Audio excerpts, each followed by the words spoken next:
Welcome back, guys, to Puro Pinche Real Estate, the podcast where we bring you the realest stories, the toughest lessons, and the boldest Latinos making moves in the real estate game. I'm your host, Rob Saenz, and I'm a local real estate broker here in San Antonio. Today we have a special guest, Mr. Rudy Hernandez. Rudy is the founder and CEO of NuWorld Title. It's actually a Miami-based title company, but they're making waves coming into San Antonio and other parts of Texas. Being a Latino obviously is being hard getting into this industry. So today we're going to pick his brain and just kind of get to know him a little bit more. And I can't wait to jump into these conversations with him.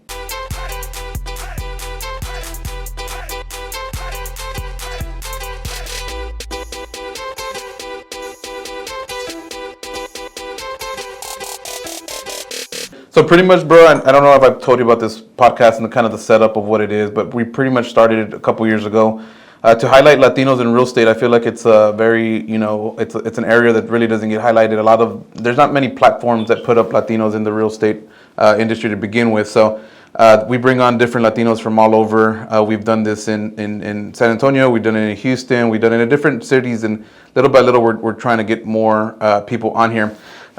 So, I mean, when we thought about this year, planning it out, we were like, dude, we got to get Rudy on this. We got to get him in here. And you're kind of like in the title world, man, it's a lot different. I mean, we're doing it in the real estate, which is kind of, very similar, but the title is like total, like, I don't want to say random because I'm pretty sure you had a vision, but start us off, tell us a little bit about you, like who is Rudy Hernandez, then, help the guests kind of, feel you out and see what you're doing and how you came about.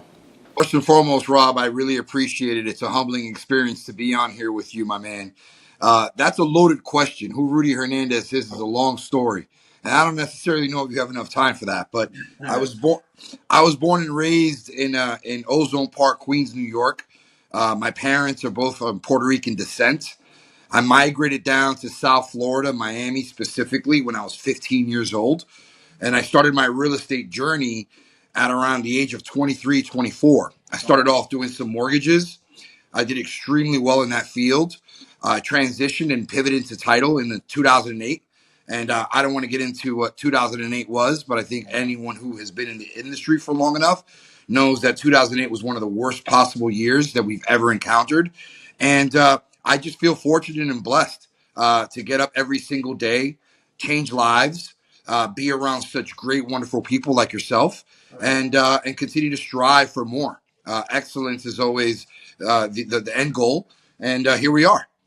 Hell yeah. So you said you went from mortgage to title. I know I was around in 2006. I started in 2006, so kind of felt the 2007-8, rush, craziness that happened. But what were some of the struggles that you had breaking into the business at that time? Because, I mean, we had obstacles to begin with, but you being a Latino, how old were you then?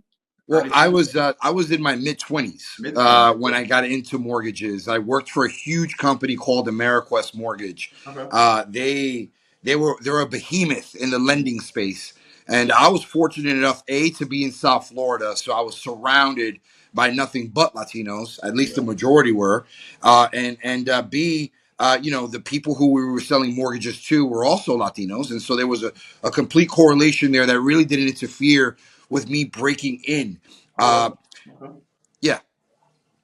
No, that's interesting to hear. No, that's interesting to hear because that's something that and it's obviously different, demographics being in the Miami area where there's a lot of influx of different, not only, Puerto Ricans, but I feel like you guys have everything. I think we were talking about it the other day. You guys got every race down there, which is cool. And I feel like it's like a big melting pot. So you should have, made it easier, I guess, to connect with the consumer. Down here where we're at, a lot of the Hispanics don't have the buying power, I guess. So it really doesn't, make sense for a lot of people to get into the real estate industry back in the day because nobody was buying. None of us. There was nothing. Mexicans here close to the border. We just didn't have the education. So that's good to hear, man. I think that's pretty crazy. I didn't know that. This is the first I'm actually hearing about that. And even knowing that there was other Latinos in the industry with you, working, side by side. That's big. That's huge. So fast forward a little bit, you started your title company, you're up and running. Recently we went on the President's Circle trip with you guys. We got to meet the whole crew, and I think it's a great thing that you got going, and it really does feel like family. How did you initiate that when you started though? Like I mean, did it just happen? You know, I know you got some old schoolers in like Genesis and Mei Ling and those. I mean, those are well tenured employees and partners, I guess you could say. How did that come about, and how did you vibe? You know, bringing in the familia culture to NuWorld. Well, it's an interesting story. I was mentored. uh, I wouldn't say enough, but I worked at a company called UPS prior to getting into mortgages, and I became a supervisor 6 months into the position of picking up boxes and really doing a lot of blue collar work. Uh, when I became a supervisor, I was only a part time supervisor, meaning that I worked 4 to 5 hours a day, but I had a team under me of about 14 individuals. Now, we're talking about this being in Miami, Florida, where year round the average climate and temperature is about 85 to 90 degrees. And we're talking about individuals that have to come into work during the hottest part of the day to lift boxes inside a trailer with no air conditioning, fans, and have to lift heavy packages for 4 or 5 hours straight with maybe a 10 or 15-minute break in between. And these are the part timers, right? And so, a hell of a workout. But think about having to motivate that team of 15 individuals on a daily basis. I learned quickly that people are essential to trying to get to an end goal. And I think that was the stepping stool, if you will, that carried me onto being able to understand creating a culture, being an effective leader with a voice that can resonate, and carrying the ability to communicate with people to a certain degree and to a certain level that will ultimately bring out success, not only for yourself, but for everyone else, and having a firm understanding of people. And so when I got into the title space, and even as a manager in the mortgage space, because I've always had the great luck and opportunity to be able to lead people in a certain direction. And I think that the ultimate thing behind leading people is always understanding what each individual's goals are, vision is, and what drives them. And not everyone can be managed the same. But if you can create a culture that allows for people to be communicating with you, and effectively designing a plan to put them in the best possible position, very much like a football team or a basketball team, I think success is inevitable. And so when we started Title, the immediate thing was first, looking for great characters, recruiting people who have this like-minded vision, are ambitious, want to get up every single day, and making it fun for them. So UPS. I mean, you. How long did you work at UPS? You said. I worked at UPS for 4 years. Oh wow, that. And then you just randomly jumped into mortgage, or was it the cool No, streak? I got fired and then rehired from UPS. Yeah, and at that point when I got fired, I was what we call a full-time supervisor. So I had gone through two promotions.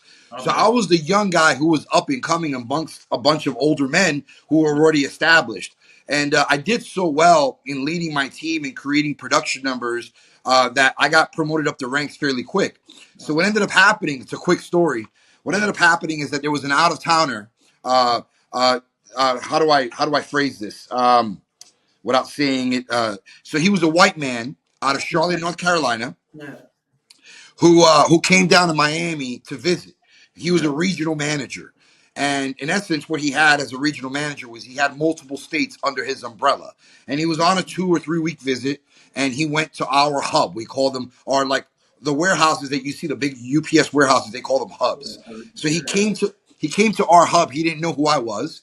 He didn't really extensively know the management team. I think it was his second day there. And I was up top, all the way in the belt, the conveyor belts, and I was breaking a jam. Boxes get jammed through conveyor belts when they come in excess. And this is the middle of what we used to call peak season, Christmas time, right? This is when the most packages get delivered. With that being said, he didn't recognize who I was. I was wearing my Browns, my UPS Browns. I wasn't in a shirt and tie like I normally was. I was actually digging in because we were short staffed, and I was helping breaking jams. Now, these conveyor belts, they move consistently, right? They're belts. They push the flow of the boxes.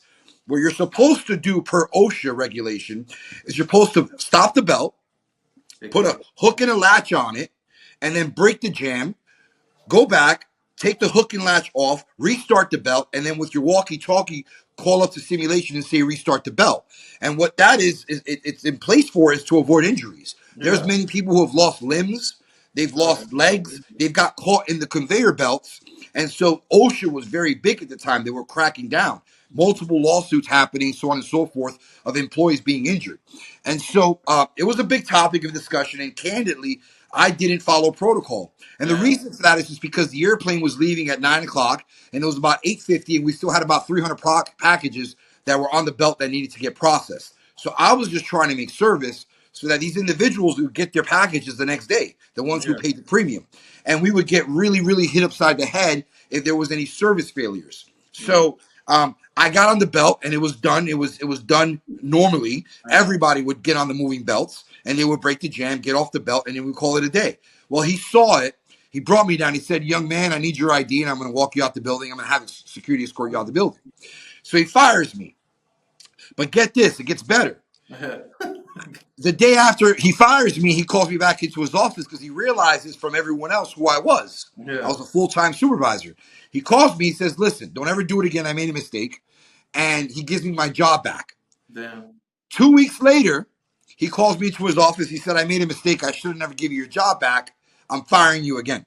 Damn. And that was the end of it. HR got involved. Yeah. I had to make a decision at that point to either stay. They gave me a small buyout because they realized that it was double jeopardy and what he did was wrong. I don't Yeah. know what is of him right now, but I can tell you this emphatically: he did me the biggest favor of my life. Hell yeah. And that's how the UPS thing came about. That's crazy. That's crazy to like that you were at the corporate world and saw that level. A lot of I feel like a lot of entrepreneurs do. My wife Vanessa worked at Target for years. I worked at a shoe store at the mall. We all get the little stuff, but at some point you get tired of that shit and you have to jump in. Like you said, you got let go. So they did you a I got favor. let go, and I Yeah, had they no did other you a choice. favor. And so what ended up happening was my ex girlfriend at the time. She was a mortgage broker, and she applied for this job with AmeriQuest Mortgage, and they denied her because she had experience. They wanted fresh, non-experienced loan officers. Yeah. And when the recruiter asked her for a referral, she gave my name, and they called me. I was without a job at the time, and I jumped on the opportunity, and here we are. There you go. I would have never guessed that, bro. And especially UPS, that's crazy. Yeah. So you get AmeriQuest and you leave there. You start your title company, and now I mean you have title companies in different states. What gave you that idea to like venture into different markets? And a lot of people don't even want to open another office in their own market, much less a total different state. Like what is it? I mean, what's the I guess it's just my personality. Yeah. Some people say that I'm overly ambitious and I want to dominate and I want to create opportunity. I felt like in the last I want to say that at the time when we opened up in New Jersey, it was our second market outside of the state of Florida because we had been in Orlando and the Tampa markets throughout the entire state. So we've been in different markets, and every different market creates different challenges and different opportunities. But what ended up happening was I don't want to say that I got bored Yeah. of being a top dog in the title world in the state of Florida, but I was overly ambitious. I looked at some opportunities, and then during right before the pandemic started, I started getting calls and innuendos about possibly getting licensed in New Jersey because a lot of my clients who were sending me business from Florida, their home offices were based out of New Jersey, and that's Okay. what started the trend of expansion, looking at different geographic areas that made sense, and Yep. outside the box thinking and thought processes started to creep in my mind. And I just went in. I went all in. And once I start something, it doesn't stop. So yeah, so New we're Jersey going was go. first. What was after New Jersey? New Jersey, New York, Pennsylvania, North Carolina, and then I want to say it was Texas. Uh, and then now it's Ohio, Michigan, and Virginia as well. Damn. So yeah, I want to say it's Florida, New Jersey, New York, Pennsylvania, North Carolina, Texas, and then three other states. It's 9 states. That's insane. So every state, I know here when you came into Texas, you come in as a new guy, a new company, kind of everybody like, who is this people?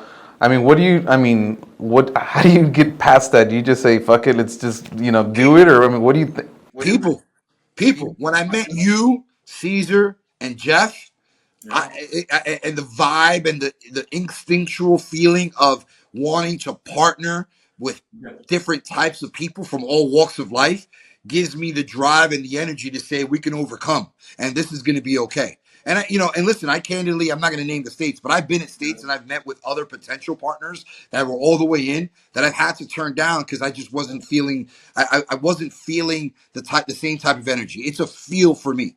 Yeah, it's funny because we talk about that all the time about that meeting when we met up at the Brazil at the Chamagacha, and like I was comfortable where I was. I mean, I wasn't looking for a change, and Jeff was all about it, and Jeff was super excited, and Jeff afterwards like, man, why'd you have to be like a dickhead? Like you didn't even like look excited or nothing. I was like, oh, I don't know what you want me to do, but I mean, I'm glad. I mean, I'm glad it happened. I know it took a little bit of time after that, but shit, I feel like after that it moved fast. Do you move Yeah. fast like that? I mean, is that kind of like a thing that you do, like to capitalize on it, or is it something that is just, I don't know, what is it? Because I feel like everything that you, like once you set your eyes on it, you're just like, let's go. Like, Let's go. Speed. Speed is king in my life. Speed I've is got good. I've got no time to waste. I mean, Yeah. we got back from McAllen, Texas, and I'm like, let's Let's go. go. Speed. yeah, You know what I yeah, mean? Like, there's nothing else. What are we waiting for? hell yeah. Life is too short. Opportunities don't come by often. I want to be able to capitalize, leave a legacy behind for everybody else. Like a lot of the things that I do are really selfless. A lot of people don't understand that about me. It's not really to fill my pockets or to gain any more notoriety. As a matter of fact, you know this about me very well. I'm off of the spotlight. I don't care for pictures, videos, Yeah. social media. Anybody who knows me knows where's Rudy. He's so quiet. You can't hear Yeah. from him.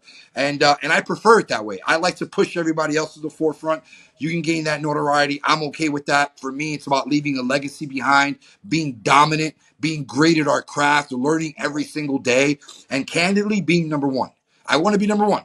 Yeah, and I'm glad you mentioned about leaving a legacy because obviously I know you have kids as well and you want to leave something for them. But what, in your eyes, what is the legacy? Like, yes, we talked about you having the multiple business. So you're in title. You're in what else are you? What else are you doing? Yeah. I'm in title's always going to be real estate and title are always going to be my primary businesses. I do own a full aesthetic med spa that also serves the functional medicine side of things like hormone replacement therapy for men Okay. and women, which I'm very passionate about because it changed my life. And that's why I got into the business. Um, Outside of that, I also own an insurance company. We now own an insurance company. It's Hell called yeah. NuSure. It's called NuSure Insurance, and we're licensed in several states. We're doing business mostly in Florida, and now we're going to be doing a lot of business in Texas, and I'm excited about that. And then I do some hard money lending on the side. It isn't very big. The amount of business that I do, but when the opportunities present themselves and I can lend a helping hand on the short term side, I do that. And then lastly, I'm looking to open a compounding pharmacy. Okay. And not open to the public. It's a compounding pharmacy that fills prescriptions mostly on the functional medicine side, IVs, testosterone, Ozempic, those things. We partnered up with a great pharmacist who had sold his prior pharmacy and is now looking to venture and partner up with me. And we're looking to do that this year. We should be open by the end of the year. We're currently looking for some warehouse space to fill the need, and that's it. I don't want to do much more. It's a Yeah. lot. Yeah. So all those businesses, do you have the same approach, or is it something where title is, or is it everyone like let's expand, let's go different markets, and come on, let's Yes. go. Okay. Yes. Unfortunately, for me and my kids, especially my kids who get affected the most because I'm traveling often. I can't do anything without having a vision to scale and to be bigger than what it can be. And why not? If we're gonna wake up every single morning and let's try to be the best we can, and let's try to expand and get up other opportunities out there for ourselves and for other people. And so I have the same approach. And I'm looking for a partner right now on the insurance side in the New York State, in New York State and in Jersey. So that's the same approach. I take it. I love being around people. I love giving people opportunities and them giving me opportunities in reverse. And so, yeah, it's exciting. Why not? Yeah, no, that's crazy. And I think the what you talked about earlier about being able to read people and know, I mean, that's a big strength that goes into, your expansions because if you can't listen, if you can't take it in and figure out, that other person who's going to be a strength to you, I mean, it becomes a weakness. But Damn, that's crazy. Real quick, I mean, we're about 20 minutes in. Let me pick your brain on a couple things because a lot of people like that are watching this episode are like, this guy's Latino, this guy owns a title company, med spa, different states. That's insane to think about it, especially like a young Latino getting into the real estate game. That it's fucking hard right now. A lot of people are struggling. It's something that I mean, if they don't have mentorship, they're falling through the cracks. Unfortunately, like, what advice would you give someone that's in the game, that's young, that's Latino, that's just trying to get going? Like, what's something that what's a little nugget that you could pass along to them and give them that extra little jump to get their Career Well, goal. there's so many little nuggets. Surround yourself with people who have been there, who have done that, who are like-minded, who are attentive and actually kind. And I know that's a lot to try to figure out, but you can find them. They're out there. People who aren't petty, people who want to give pay it forward. Um, Surround yourself with those individuals immediately. Get yourself on a team. Get yourself surrounded with the guys, and be fearless. Don't be afraid to ask questions. Don't be afraid to pick up the phone and call the Rob Science and say, Rob, listen, I'm a brand new agent, and you do a lot of business, and I want to pick your brain for a little bit. You'd be surprised how many people are so afraid of being able to reach out to the ones who they actually look up to and admire. I've never been afraid of doing that. And that's the first piece of advice I would give anybody is to ask questions, to keep your ear to the streets, know what's going on, and obviously fulfill yourself with a ton of knowledge. Knowledge is key. Knowledge is grand. I mean, look, I'm actually going to law school in August. I don't know if you knew that or not. oh damn, Yeah. no, I didn't know that. I'm attending law school in August. I'm excited about it. A lot of people are asking me, why are you doing that? There is a part of my career that I would like to finalize and finish up, and that's opening a sports agency and being able to manage and attend to different athletes. Sports are my life. And if anyone knows that about me, they know that I'm a huge fan of any sport.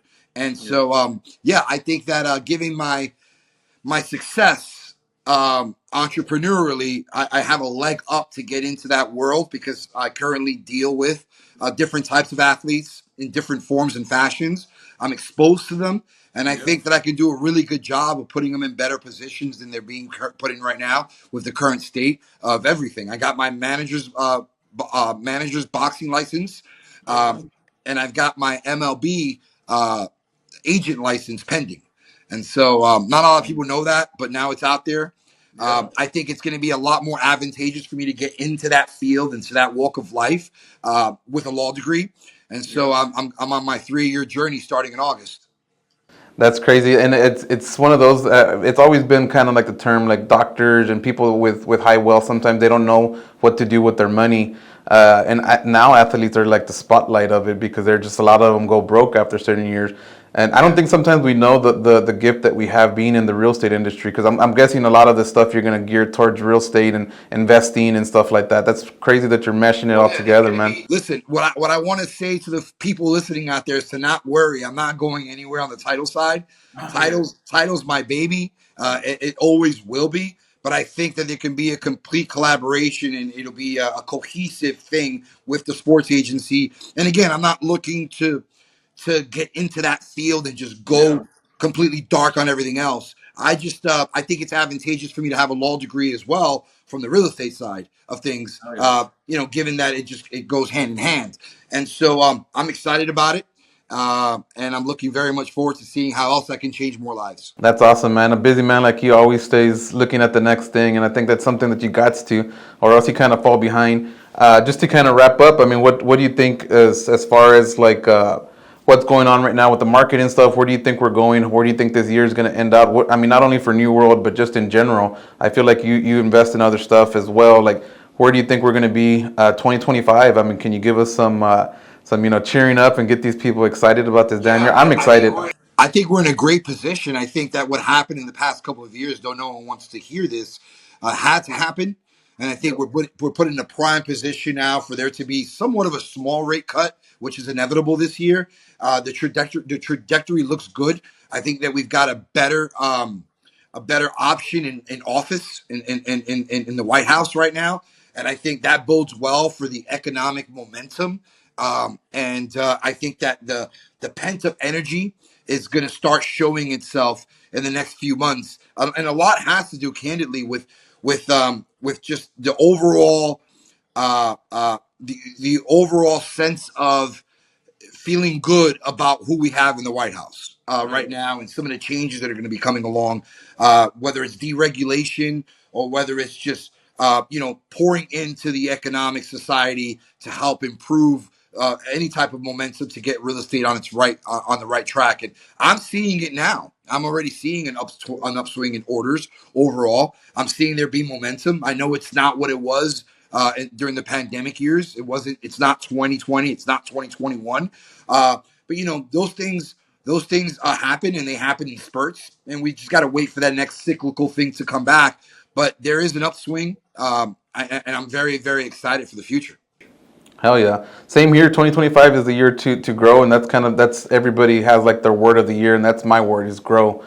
I mean, I think that's it's going to be a good year, and I know some partnerships that we have together is looking exciting. So it's always great talking to you, bro. I mean, it feels like it's something always new. I didn't know about the whole sports agency, and this something else with fucking Rudy. Always. Yeah. We'll see you in a couple weeks here in San Antonio, hopefully. And again, man, it's great chatting with you. Thank you for being Always, on. man. I really appreciate it. I love what you're doing with this. What's it called again? I want you to Puro, say it. puro pinche real estate, dude. Puro pinche, baby. There Let's you go. go. I All love right, it. man. Thank you again, my boy. I really appreciate the time. There you go. Thank you, my boy. Appreciate Be it. safe, man. Talk to you later. Appreciate you, man. God bless. Later.